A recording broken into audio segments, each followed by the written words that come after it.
Hi, everyone. Marianne Croce here from Small Biz Vantage and the creator of 3 Day Weekends Coaching.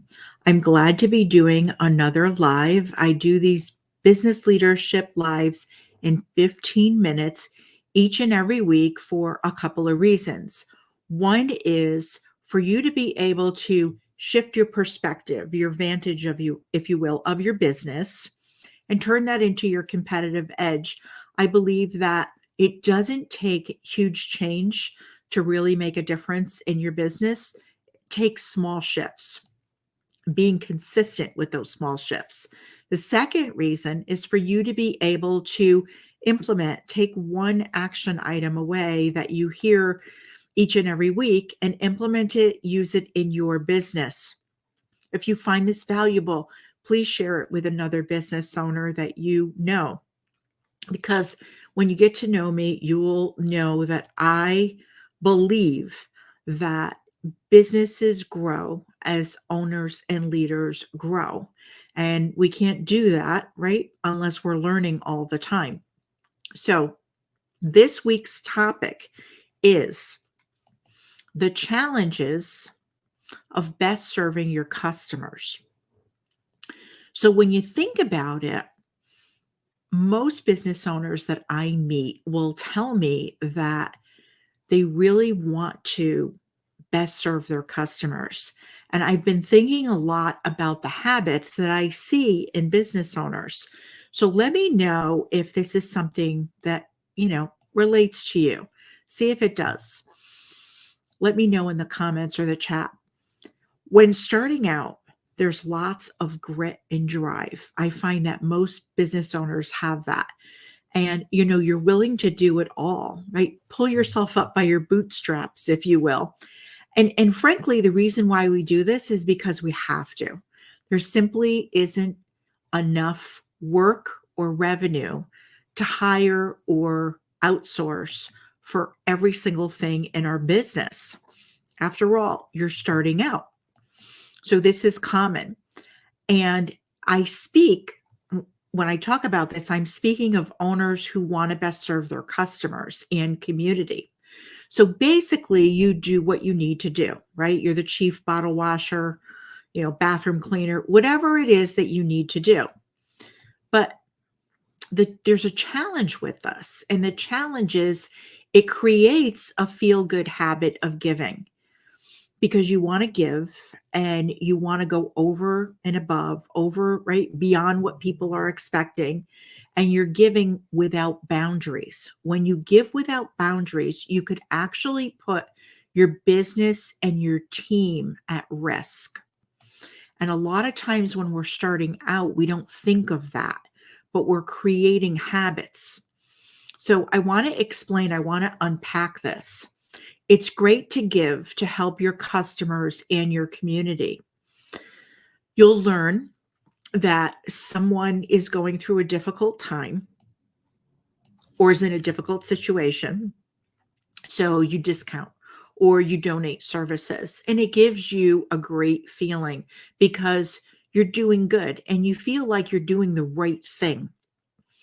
So it's really easy to justify your discounting, your donating, telling yourself that you're a good person and you're not in business to get rich. You're in business to serve others. You're getting by and you're paying your bills. You're not greedy. And that's what a lot of people actually think. That's how they feel in that startup, that bootstrapping stage of business. But this is what I call giving without boundaries, and it can hurt your business, your team, and your family long term. And it's really common in those early stages of business. So if you want to give and give generously, I say go for it, but have a plan so that as your business grows, you can give more and you can best serve your team, your customers, and your community. So what I want to do is I want to share my process with you. The first step of this is decide how much to give each year. Are you going to give time? Are you going to give money? How are you going to do that? Is it going to be a dollar amount or a percentage? Know your numbers and decide what you can do. Next step is choose causes or situations that you're going to give to. So make a list and come up with something that you can stick to. It has to be meaningful to you. So you have causes that are meaningful to you. Come up with them and makes it much easier to stick to them. What you don't want to do is be giving to this cause this month, and next month it's something else, and the third month it's something else, and you're kind of all over the place. The third part of this is set boundaries. So when you reach your limit, you're done for the year. And if an organization or association, if someone approaches you, let them know that they can contact you next year. You could even let them know what time of year is the best way to do it, because you're planning out what you're going to do for that year. So even give them a month or a week that is a good time to contact you. And the last part of this process is do what works best for your business. There are so many ways to best serve your customers and your community. So you can show up at different events, you can have a presence there, you can volunteer, you can discount or give away free services, you can sponsor something, you can donate. So there are so many different ways to do this. So setting boundaries so that you aren't sacrificing yourself, your energy, your team, or your business. It's better to be more profitable and use those profits to best serve others than to give away your business and not be able to serve anyone because you're just making ends meet and your team won't feel secure. So when you think about it, it could really change your perspective on how you give. The desire to serve is good. I mean, it's great. But just as we're told when we get on an airplane, you have to put the oxygen mask on yourself first in order to help others. It's the same thing with giving. Now, building wealth is a good thing. It provides security to your team, your family, and your community. Build a healthy business so that it'll be around for a long time. A business that is profitable, sustainable, and enjoyable is sellable as well. It's also good for your customers and your community to know that your business is secure. They want to know if they come to you that you're going to be around. The key here is to get your team on board. Collaborate with them on ways to best serve your customers, your community. Get them involved by having them take part. Allow them to see that what they're doing matters to others and makes a difference in people's lives. Most people want to be part of something bigger than themselves. So I want to give you some examples. Car care months are a great way for people to, get involved. Breaks for Breasts is another one. Scouting, there's automotive badges that they can earn. Local causes, events, sports teams, those types of things that go on, they may want help from you. They may want you to sponsor. They may want you to donate. They might want you to even come in and volunteer.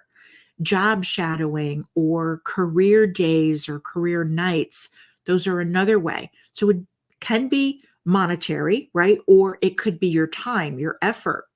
So you think about that. So when it comes to boundaries, boundaries are helpful when it comes to living your core values. It's great to put your core values up on a wall, or do a social media post about core values. But what was really awesome is for you to be able to live those core values. And giving with a plan is growth. Absolutely, 100%. So you want those core values to show up in your day-to-day life. And it's really easy to see where you and your team stand when you're actually setting up these boundaries. What causes are important to your business and align with your team? Now, I want to give you an example, a real world example of what something that we've done. Education is very important to Tony and I at our automotive repair shop, right? We want to develop our team, and there's always new things to learn in the industry. But I have to tell you, there's something that I've been really, really frustrated when it comes to education. I've been frustrated for years. And it's really the lack of financial literacy that I've seen. I've seen it for decades. Many students aren't prepared for life when they become adults, and it could be overwhelming to them. So we did something about it, right? After years of me complaining, what we decided to do was we sponsored a local high school personal finance curriculum. We took a stand because I believe that's one of my values is that everyone should be, have financial literacy. So we took that stand. Another example is with our team and some of the creative benefits that we offer. We offered each team member a AAA membership because we didn't want them to worry that if their spouse ran into a problem or their partner ran into a problem, that they would have to leave work, that it would be something that would be on their mind, that it was something they were concerned about. So that another thing was work boots. We included work boots as part of their uniform. We believe it's important because technicians are on their feet. So we also have brought in speakers, like kind of like a lunch and learn type of event, so that team members can learn about topics such as insurance and investing. Because we really do believe that, as people grow, your business will grow. As owners and leaders grow, your business will grow. So you want to include your team in that. So in the end here, what I'm conveying is that your team, your customers, your community and family, they're counting on you to show up as professional. They want you to show up in that way. Giving to others is a good thing, but doing it right could mean getting guidance from other organizations in your community, because what they could actually do is they can help you. They can help you find people that are in need of a hand up. And you don't have to be the one to make the decision, and you don't have to feel like your kindness was being taken advantage of because it wasn't really someone who needed that help. So it's really great to find organizations, and a way to find them is to really get help through industry associations, chambers, faith groups, and schools. I can tell you that I've met many successful giving business owners this way, who are really ready to best serve their customers and their community. It's also a great way to partner up with a local business in your community.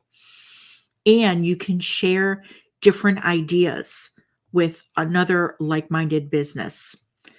And this really makes business enjoyable.